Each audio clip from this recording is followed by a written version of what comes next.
Bueno, en la clase de hoy vamos a estar resolviendo la práctica de política comercial. La idea es que sea dividida en 3 partes, una para cada parte de la guía. Así que en este primer video lo que vamos a hacer es resolver el caso en donde estamos trabajando con una cuota arancelaria para un país pequeño. Bien, entonces antes de meternos en el ejercicio, repasemos un poco en qué consiste la cuota arancelaria y cuáles son las implicancias de estar trabajando con un país pequeño. Entonces, para empezar, nosotros sabemos que la cuota arancelaria es un instrumento de política comercial que combina, por un lado, la implementación de un impuesto a la importación, ¿sí? Como es un arancel, como una restricción cuantitativa en lo que respecta a la cantidad, al volumen de importación. Bien, entonces es como una combinación de dos elementos diferentes de política comercial.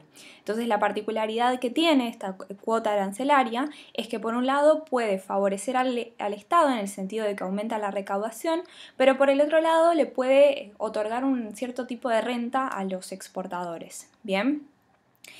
Y por el otro lado, las implicancias de que estemos trabajando con un país pequeño significa que cualquier política comercial que ellos implementen no va a tener una repercusión en el mercado internacional, ¿sí? Particularmente vamos a ver que la curva de oferta va a ser horizontal, ¿sí? O sea que el implementar cualquier tipo de política no mueve precios internacionales, entonces no existe esta posibilidad de tener algún tipo de ventaja en términos de intercambio. Bien, y ese puede ser el caso, por ejemplo, de Argentina, que es lo que nosotros vamos a analizar en esta primera parte, ¿sí? En particular hablamos de una cuota Hilton, nos cuenta la historia de la cuota Hilton implementada en la carne de primera calidad, y particularmente los datos que nosotros tenemos es que la cuota establecida para la Argentina, que dice que es una cuota preferencial, va a ser de 9.500 toneladas y cualquier cantidad consumida antes de estas 29.500 toneladas, va a pagar un arancel del 20%. Una vez que excedimos esa cantidad, si decidimos importar más, lo que va a pasar es que se va a pagar un arancel del 12,5% por tonelada más una renta que dice que es de 303 euros por los 100 kilogramos de importación, ¿no? Acá yo lo que hice en pantalla fue normalizarlo en términos de toneladas, entonces esta renta va a ser de 3.030 euros por tonelada. Bien, además lo que nos dice es que el precio bajo libre comercio, o sea, sin implementar ningún tipo de política comercial, es de 4.800 euros por tonelada. Bien, y además trabajamos bajo el supuesto de país pequeño, ¿sí? A partir de esto nosotros tenemos que analizar 3 situaciones, ¿no? La primera en donde nosotros vamos a estar importando 20.000 toneladas, la segunda donde vamos a estar importando 30.000 y la tercera donde vamos a estar trabajando con 29.500. Bien, entonces el ejercicio lo que nos pide es que grafiquemos todos los casos y analicemos qué ocurre en términos de eficiencia. Bien, entonces vamos a empezar con el primer caso donde hay una importación de 20.000 toneladas. Bien, en este caso nosotros estamos importando una cantidad menor a la que establece la cuota. Eso es lo que se conoce, y ustedes ya deben haber visto en la clase teórica, como equilibrio in quota, ¿sí? O sea, significa que está dentro de la cuota. Entonces, como estamos adentro de la cuota, lo único que va a estar operando es este arancel del 20%, ¿sí? Es decir, que este nuevo precio bajo esta política comercial va a ser igual a 4.800 por 1,2, ¿bien? O sea que el precio va a ser 5.760, ¿sí? Veamos qué pasa en términos gráficos. En esta parte yo tengo el gráfico del mercado interno y en este otro gráfico de la derecha estoy representando el mercado internacional, ¿sí?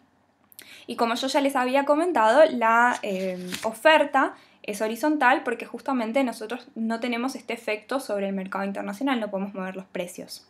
Bien, entonces fíjense que acá en esta línea vertical que yo les estoy marcando, estoy representando la cuota. Y además yo puedo ver que el equilibrio de mercado se está dando por encima de o sea, por adentro de la cuota, ¿sí? Del lado izquierdo. Entonces, en realidad la cuota en este caso va a ser totalmente irrelevante para nosotros, ¿sí? Solamente estamos en una situación en donde existe un arancel simple y sencillo. Bien, y como ya vimos, la presencia de este arancel lo que hace es aumentar el precio. Bien, y al aumentar el precio lo que nosotros podemos ver es que va a haber una variación en términos de eficiencia, ¿sí? Si nosotros nos vamos para el mercado interno, lo que podemos ver es que esta diferencia entre el precio de libre comercio, que era 4.800, y el precio con el arancel, que es 5.760, va a implicar, por un lado, que haya una pérdida de eficiencia en términos de los consumidores, ¿sí? En particular, los consumidores van a perder, toda la superficie amarilla que ustedes ven en pantalla, ¿sí? Toda esa parte es como que el consumidor la va a perder. ¿Por qué? Porque ahora el precio es más caro, ¿sí? Entonces tiene menos excedente. Por el otro lado, lo que podemos ver es que los productores locales se ven beneficiados. ¿Por qué? Porque ahora, como el precio internacional es más alto, ellos pueden colocar sus productos en el mercado local también a un mejor precio. Entonces, parte del excedente del consumidor que pierde el consumidor lo va a estar reabsorbiendo de alguna manera el productor, ¿sí? Ahora lo vamos a ver un poco más en términos de superficies, pero particularmente lo que vamos a poder decir es que el productor va a estar ganando la superficie A. Bien, ¿qué pasa con la recaudación? ¿Sí? O sea, ¿dónde va toda esa plata que se recauda del arancel? Bueno, se la va a quedar el Estado y va a ser equivalente a esta superficie C, este rectángulo C, que es el mismo que está acá. Bien, y van a quedar al mismo tiempo dos triangulitos que son los B y los D, que no se sabe bien a dónde van. Y la verdad es que en realidad no van a ningún lado, se pierden totalmente de la economía. Una manera que quizás nosotros podemos interpretar, lo que me parece quizás bastante intuitiva, tiene que ver con el hecho de que el triángulo B y el triángulo D nos están simbolizando aquellas transacciones que deberían haber ocurrido en circunstancias normales, y circunstancias normales me refiero a circunstancias donde no existe ningún tipo de cuota arancelaria, ni arancel, ni nada, ¿sí? En circunstancias de libre comercio. O sea, este B y D que deberían haber ocurrido en circunstancias de libre comercio, ahora con esta nueva restricción arancelaria no van a ocurrir nunca y se pierden para siempre de la economía. O sea, las pérdidas de eficiencia se tienen que interpretar como aquellas transacciones que tendrían que haber ocurrido, pero se hizo algo para que no ocurran y no hay manera de recuperarlas. ¿Bien? Diferente es el caso para el área A, porque el área A la pierde el consumidor, pero la gana el productor. O sea, hay una redistribución de excedentes, pero no se pierden estos excedentes. ¿Bien? Entonces, a modo de resumen, lo que nosotros podemos ver es hacer este balance, ¿no? Como yo ya les había comentado, el consumidor va a perder toda esta área, que es el área A, B, C y D. El productor reabsorbe el área A. El gobierno se queda con la recaudación, que es el área C. Y existe una pérdida que va a ser irrecuperable totalmente, que son los triángulos B y D. Justamente por esta cosa que yo les digo son las ventas que deberían ocurrir y no ocurrieron. ¿Sí? Entonces, un poco a modo de conclusión, en este caso, como yo ya les había comentado, en un equilibrio in quota, nosotros vemos que la cuota arancelaria y T2, que vendría a ser el impuesto del 12,5%, la verdad que no nos van a ser redundantes. Entonces, si nosotros aumentáramos esta cuota, por ejemplo, si la pasáramos, no sé, de 29.500 a 30.500, la verdad que no estaría afectando nada en esto. Bien, lo mismo pasaría si decidiéramos aumentar este impuesto del 12,5%, tampoco afectaría nada, ¿sí? Justamente porque no está habiendo una recaudación de este T2. Bien, entonces ahora vamos a pasar al otro caso totalmente extremo, que es el caso donde hay una importación de 30.000 toneladas. ¿Sí? En este caso, con la importación de 30.000 toneladas, estamos pasando la cuota de 29.500. Eso significa que ahora vamos a estar trabajando con un equilibrio que se considera out of quota, ¿sí? Fuera de la cuota. Entonces, acá es cuando se vuelve la cuestión mucho más interesante, porque fíjense, estamos importando 30.000 toneladas, ¿no? Pero 29.500 se pueden considerar bajo los criterios del límite de la cuota, ¿no? O sea que voy a tener una diferenciación de precios. Por un lado voy a tener el precio de 29.500 toneladas y por el otro lado voy a establecer un precio diferente para las 500 toneladas restantes, ¿sí?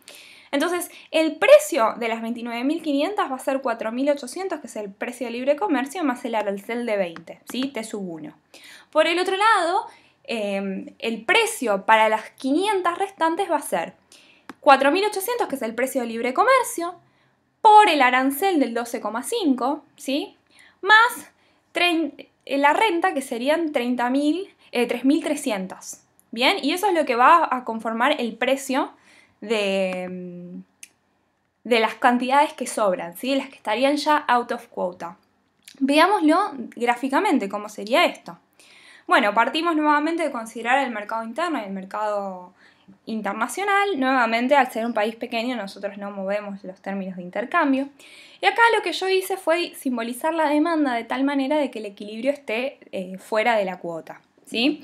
Entonces, nosotros sabemos que para las primeras 29.500 toneladas vamos a estar ejerciendo un arancel del 20%, ¿sí? Entonces esta superficie amarilla que les marco acá en pantalla vendría a representar la recaudación producto de esas 29.500 toneladas, ¿sí? Que va a tener su correlato en el área verde que ustedes ven acá en pantalla, en parte, ¿bien? Porque esta área verde además va a estar simbolizando la recaudación también del impuesto del 12,5%, ¿sí?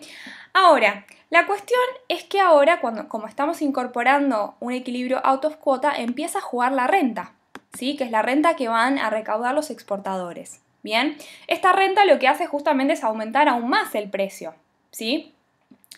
Entonces, lo que va a pasar es que va a haber un racionamiento de la producción, va a haber parte de estas toneladas de carne que van a estar a un precio que es 5.700 sea lo que era lo que habíamos visto antes, y va a haber otra parte que va a ser más pequeñita, que va a estar en función de un precio más alto, ¿sí?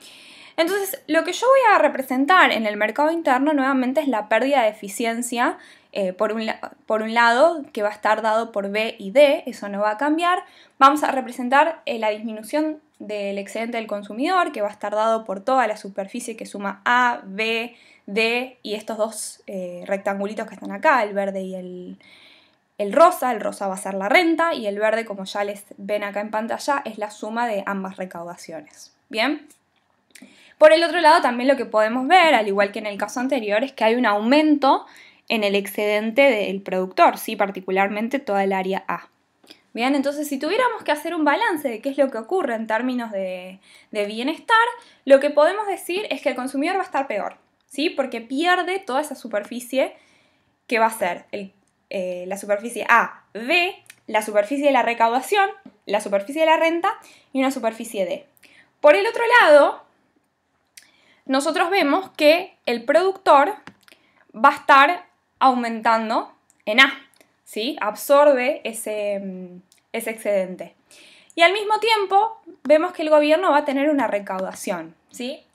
Ahora, es interesante lo que pasa con la renta, ¿no? Porque en realidad la renta se la quedan los exportadores, ¿no? Y uno podría decir que, bueno, algunos exportadores son productores, ¿sí? Entonces, quizás lo más correcto no sería incorporar la renta restando acá, sino que más bien atribuírselas, si se las atribuimos a los productores, decir que el excedente del productor va a ser la superficie A más la renta que ellos perciban, ¿bien? Entonces, en realidad la renta acá no iría restando y lo que vemos nuevamente es que hay una pérdida de eficiencia en términos de implementar cualquier tipo de política comercial, ¿bien?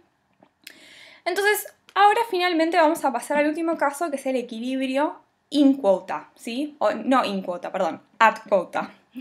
Pifié ahí está. Pifié la palabra. Bueno, entonces en este equilibrio ad quota nosotros estamos importando 29.500 toneladas. Bien, entonces en este caso lo que vamos a estar considerando es, por un lado, un arancel del 20%, ¿sí? Para todas esas unidades menores a 29.500, y por el otro lado también vamos a estar considerando la renta. ¿Por qué consideramos la renta? Porque fíjense que frente a la presencia únicamente del arancel del 20%, o sea, la línea azul, ¿bien? Si nosotros decidiéramos proyectar esta línea azul, nosotros veríamos que bajo únicamente un arancel hay mayor demanda en el mercado, ¿bien? Sí, por acá estaría. Lo que pasa es que existe la cuota, que la cuota restringe, ¿bien? Entonces, ¿cómo restringe la cuota? Lo que tenés que hacer es especificar un precio preferencial, ¿bien? Entonces, este precio preferencial va a estar dado justamente por la presencia de la renta, lo que va a hacer que aumente el precio, ¿sí? Entonces, vamos a ver que el precio, en este caso, con esta situación de importación va a estar dado por este P sub T en rojo. ¿Bien? Entonces acá lo que nosotros vamos a ver es que nuevamente va a haber pérdidas para los consumidores, va a haber ganancias para los productores que van a tener la siguiente forma, ¿sí? Por un lado vamos a ver que los consumidores van a perder toda esta parte, el productor va a absorber el excedente de A, el gobierno va a estar recaudando, ¿sí? Porque el arancel sigue estando, y estas van a estar dadas las pérdidas de eficiencia, ¿sí? Los triángulos B y D que ya discutimos, y un área E que vendría a ser la renta, que de nuevo, si yo se la quisiera, vuelvo para atrás, si se la quisiera atribuir a los productores, no significaría una pérdida de eficiencia, sin embargo, a veces por ahí no queda bien claro para qué lado va esta renta. Bien, o sea, si a ustedes les especifican quién se queda con la renta, por ahí sería más fácil atribuírsela al productor o no.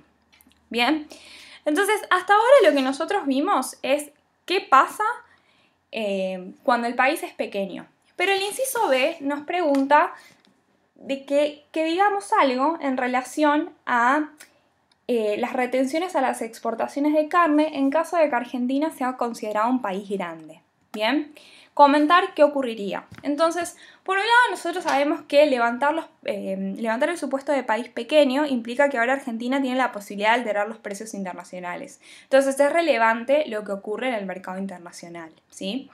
Entonces, en base a las elasticidades de la demanda de cada país es que nosotros vamos a ver cómo se reparte la presencia de estas retenciones a las exportaciones. Bien, si nosotros asumimos que las elasticidades son iguales en cada país, lo que podríamos ver es que en el mercado internacional, que empecemos por ahí, que es lo más claro, se van a ver perjudicados. ¿Por qué? Porque una retención a la exportación, o sea, para que entiendan lo que es, o sea, si yo exporto, el gobierno se queda con una parte. Bien, entonces, ¿qué va a pasar? El incentivo va a ser colocar los productos en el mercado internacional a un precio mayor. Bien, entonces esto claramente va a afectar a los consumidores del extranjero, ¿sí? Su excedente va a disminuir. Por el otro lado, los productores del extranjero se van a beneficiar porque van a poder colocar sus productos a un precio mayor. Bien, ahora, ¿qué pasa en el mercado interno? Bueno, si está esta restricción que yo tengo a exportar, tengo incentivos a colocar mi producto en el mercado local. Bien, ¿eso qué va a hacer? Va a hacer que los consumidores se beneficien, ¿sí? Va a aumentar su excedente. Y por el otro lado, los productores también se van a perjudicar porque justamente ellos ahora van a colocar sus productos en el mercado local a un menor precio y eso va a hacer que su excedente disminuya. Bien, ¿en qué sentido puede llegar a tener alguna gracia cualquier tipo de política comercial y en este caso particularmente las retenciones a las exportaciones? Bueno, si los beneficios recaudatorios, es decir, la plata que recauda el Estado con cobrar estas retenciones sobrepasan las pérdidas de eficiencia, ¿bien? O sea, muchas veces, desde el punto de vista de la eficiencia económica, este tipo de políticas no tienen sentido. Muchas veces no, nunca tienen sentido desde el punto de vista de la eficiencia, ¿sí? Porque cualquier tipo de política comercial implica distorsiones y las distorsiones en términos económicos no son buenas. Ahora, un gobierno puede decidir hacerlo por una cuestión recaudatoria, ¿sí? Necesita la plata, cobra las retenciones y de esa manera aumenta sus recursos fiscales para lo que sea que tenga que hacer. ¿Bien? Entonces esto sería un poco el análisis que podemos hacer en relación a qué pasaría en el caso de retenciones a las exportaciones de un país grande, ¿sí? Quizás a ustedes lo que podría ser un buen ejercicio es tratar de graficarlo, ¿bien? Entonces acá termina la primera parte, la segunda vamos a estar trabajando con algo un poco más de matemática.